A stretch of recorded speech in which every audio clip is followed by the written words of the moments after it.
আমি হচ্ছে রাত 4টার দিক শুনেছি যে দোকানে আগুন লাগিয়েছে। সকালে এসে দেখি সব পুড়ে গেছে। আনুমানিক আমার দোকানে 2.5 থেকে 3 লক্ষ টাকার ক্ষতি হয়েছে। আমি মুদিখানার দোকান। তলার মার্কেটে আমাদের একটা স্বাভাবিক একটা মিষ্টির দোকান। আমরা বাড়ি ঘুমাইছি, তখন আমাদের পাশের একটা লোক আমাদের ডাকে বলিছে, দাদা আগুন ধরে গেছে। তখন আমরা চিৎকার করতে করতে এসেছি। তখনই মানে মিষ্টি মানে জলের মেশিন চলে আসছে। ওদের আমরা হাত পা ধরে বলেছি, দাদা আমাদের ঘরে এখনো ধরে পারিনি, আপনারা আমাদের একটু বাঁচান। তো ওরাই আমাদের বাঁচাইছে।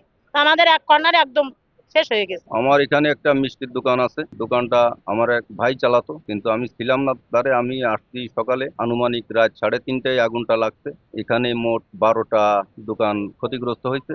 আমার দোকানের ক্ষতির সংখ্যা পরিমাণ 3.5 লাখ টাকা, আনুমানিক বেশি হতে পারে। নগদ কিছু টাকাও ছিল হোটেলে, মিষ্টির দোকানে। আমার নাম হরিদাস বিশ্বাস, দোকানের নাম ভাই ভাই মিষ্টি ভান্ডার। আমি সংবাদ পাই 4:30টার দিক, এসে দেখি আমার দোকানে মানে এই যাদের যে কটা দোকান, প্রতিটা দোকানে আগুন লেগে গেছে। 10 মিনিট পরে ফায়ার সার্ভিস আসে, সেই আসে আগে এই সাইডে নিবেনি শুরু করে, তারপরে এই সাইডে নিবাই। আমার 3.5 লাখ থেকে 4 লাখ টাকা খরচ হয়েছে, মানে ক্ষতিপূরণ হয়েছে। আর ক্যাশ ছিল হচ্ছে 18,500 টাকা। পর্যায়ে সর্বমোট 9-10টা 9-10টা দোকানের ক্ষয়ক্ষতি হয়েছে, পুড়িয়ে গেছে আর কি। সেটা তো সঠিক বলতে পারবো না। 3:30-4টার দিক মানে কিভাবে না গেছে, আমরা তো সবাই মানে যার যার বাসায় ছিলাম। গত রাতে 4:05 সময় আমরা ফলতিতা বাজারে একটা আগুনের সংবাদ পাই। সংবাদ পাওয়ার সাথে সাথে আমরা দ্রুত ঘটনাস্থলে পৌঁছাই 4:15-তে। যাই আমরা দ্রুত ভাবে আগুন নির্বাপন, চারিদিক থেকে আগুনকে অ্যাটাক করে মোটামুটি ভাবে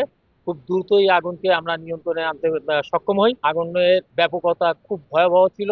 আমরা যদি খুব দ্রুত পৌঁছাতে না পারতাম, তাহলে হয়তো ওই ফলতিতায় যতগুলো ছোট ছোট দোকান ছিল সবগুলোই পুড়ে যেত।